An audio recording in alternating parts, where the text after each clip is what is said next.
This is an article from the economiccollapseblog.com. 14 reasons why we should nationalize the Federal Reserve. One of the most important steps that we could take to bring prosperity back to America would be to nationalize the Federal Reserve. Doing so would allow the federal government to quit borrowing money, dramatically reduce taxes, and eventually pay off the entire U.S. national debt.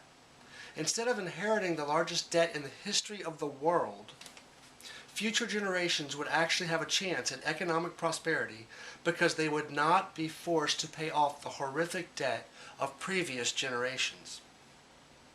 The Federal Reserve is a perpetual debt machine.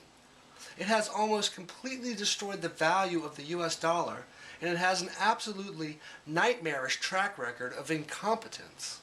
You should hear some of the quotes from Ben Bernanke before the housing collapse. There are no good reasons to keep the status quo. Our current debt-based monetary system will inevitably lead to a complete and total economic collapse. I agree.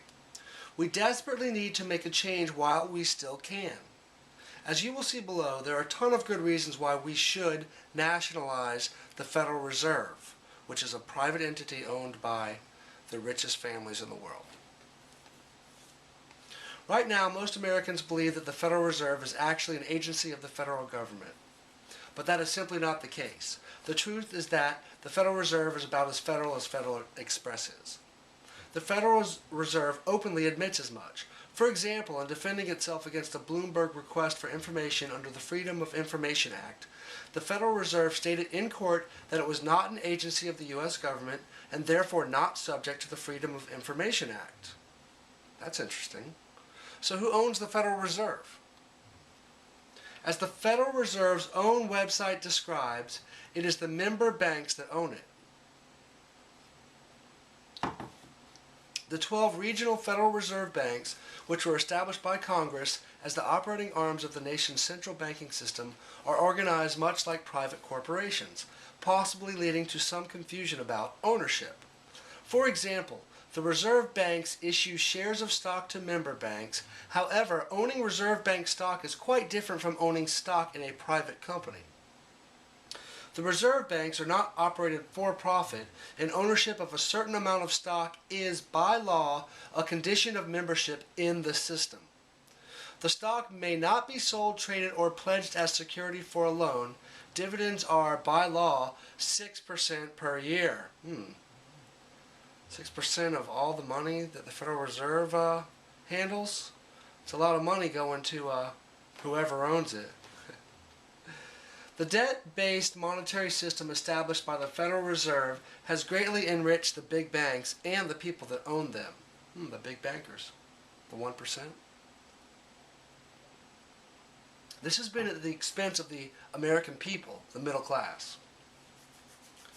A private central bank should not issue our currency, set interest rates, and run our economy.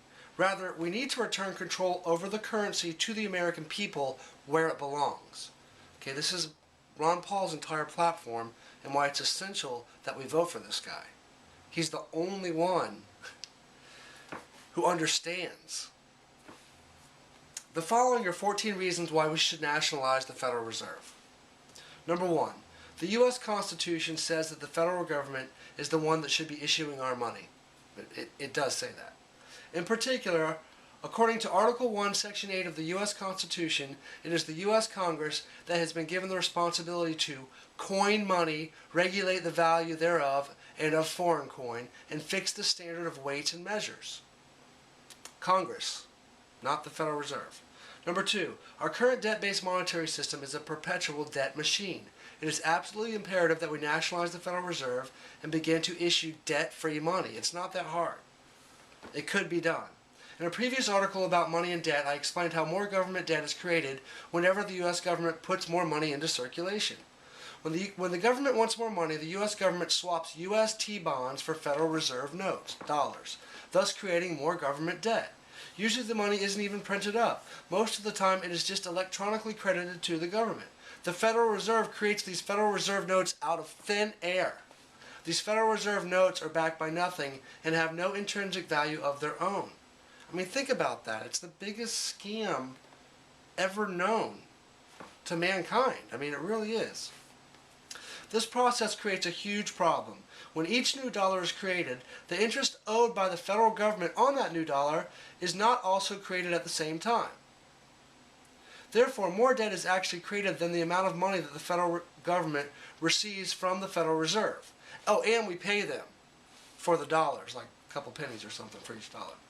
This is a Ponzi scheme that is designed to drain wealth from the American people and transfer it to the banking system.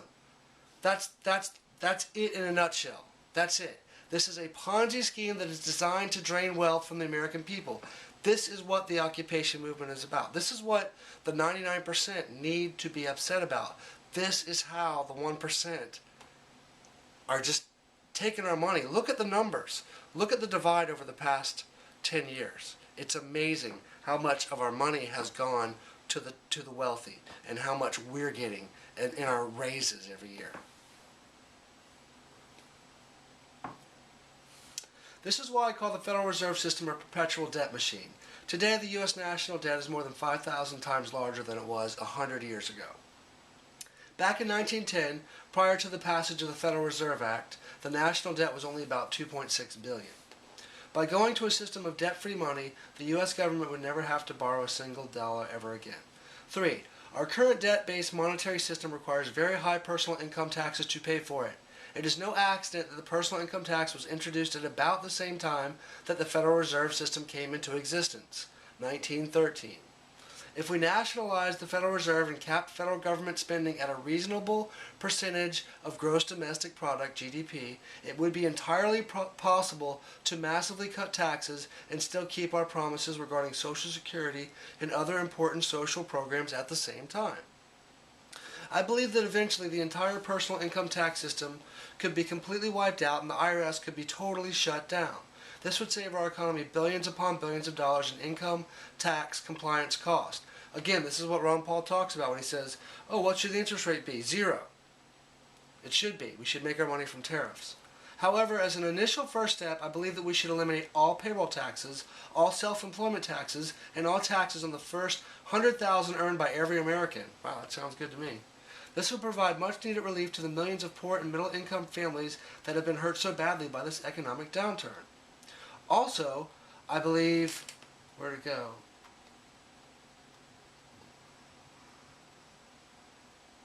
Also, I believe that we could instantly reduce the corporate tax rate to levels that would be competitive with the rest of the world, while closing corporate tax loopholes at the same time.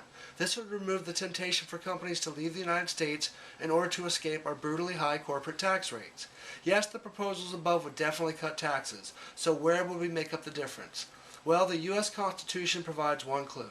According to Article 1, Section 8 of the U.S. Constitution, the U.S. Congress has the right to impose duties, imposed and excises on goods sold in this country.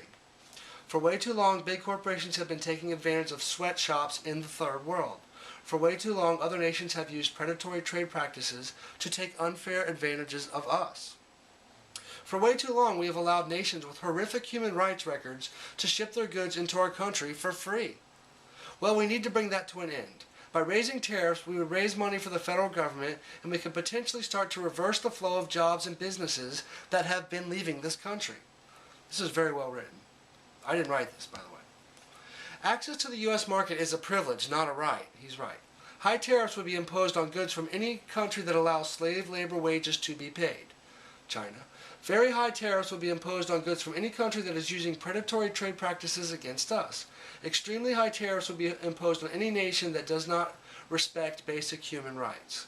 However, please keep in mind that none of this would work if we did not nationalize the Federal Reserve. The tax cuts proposed above would be suicidal under our current debt-based monetary system. But if we nationalize the Fed, we could really do this. It may sound crazy, but it really would work. I agree, I think that would work. 4. If we nationalize the Federal Reserve, there would be no more budget deficits. If the federal government was a bit short one year, it would just print up a little bit of extra money in order to make up the difference.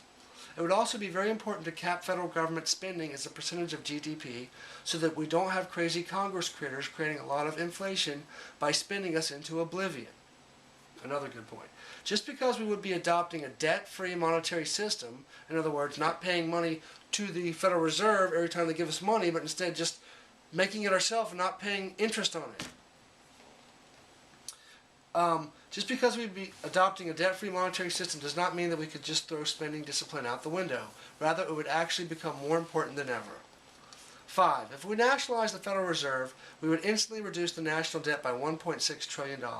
That is the amount that is currently on the balance sheet of the Federal Reserve. The Federal Reserve just created this money out of thin air anyway, so it was never their money to begin with. Some members of Congress have already proposed canceling the debt held by the Federal Reserve, and it is a great idea. It really is.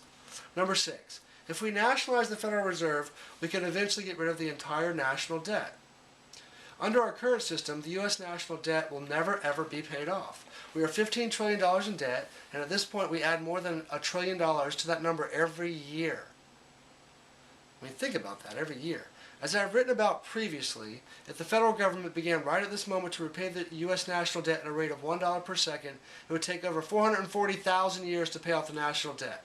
But under our current system, we are not paying it off. Rather, we keep piling up more debt at an astounding pace. In a system of debt-free money, there would be no more budget deficits, and we could actually start slowly paying off the national debt with the newly issued United States money. Sounds good to me. This would have to be done very slowly so as not to shock the financial system, but it could be done. As U.S. debt becomes due, a small percentage of it could be retired each year. It is entirely conceivable that within 30 to 40 years we could pay it off entirely without causing tremendous damage to the financial system. That sounds like a really good plan to me. It really does. Number 7. If we nationalize the Federal Reserve, we will eventually totally eliminate the interest on the national debt. Most Americans don't understand this, but each year we spend hundreds of billions of dollars just on interest on the national debt. For example, the U.S. government spends over $454 billion on interest on the national debt during fiscal year 2011. And that's with our interest rates super low. And that's why the Fed keeps them super low, because if the rates go up, then that amount that we're paying in interest goes way up too. And then we're really in trouble. So the Fed's kind of backed into a corner with these low interest rates, and that's not good. It's not good to artificially keep the market low. You should just let it ride on free market principles. Under a debt-free monetary system, that number would eventually go to zero, the amount of interest we're paying. That would save the federal government a ton of money. I mean, money that we could use to shore up Social Security and Medicare and things like that. Alright, I'm not going to read the rest. If you want to read the rest, again, it's at the economiccollapseblog.com.